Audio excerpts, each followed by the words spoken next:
ଅଖାଡୁଆ କଥା ଗୁଡାକ କାହିଁକି ଲାଗୁଛ କହିଲ? ମତେ ଡାକ୍ତରଖାନା ନେଇକି ଚାଲ, ମୁଁ ଆଉ ସହିପାରୁନି ମାଲୋ।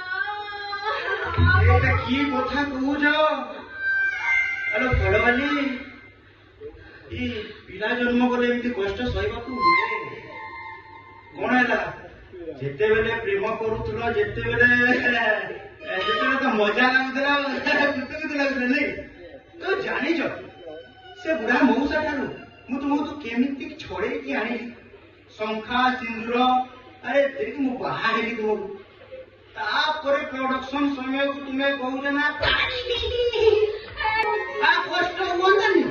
ପିଲା ଜନ୍ମ କରିବ, କଷ୍ଟ ହବ, ସହିବାକୁ ହବ ନା।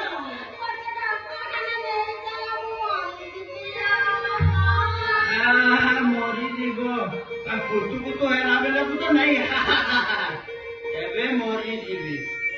ଶୁଣ, କଣ କହୁଥିଲି କି, ଏମିତି ହଇରାଣ କରନି। ଏଇଟା ହବା କଥା ହବ, ହେଲେ ତୁମେ ବ୍ୟସ୍ତ ହୁଅ ନା, ସବୁ ଠିକ ହେଇଯିବ, ବୁଝିଲ? ଆରେ ତମ ଚକ୍କରରେ ମୁଁ ସେଟା 8 ମାସ ହେଲା ପାଗଳ କରିଦେଲାଣି ମତେ। କହୁଛ କଣ ଏଇଟାକୁ କରିଦିଅ।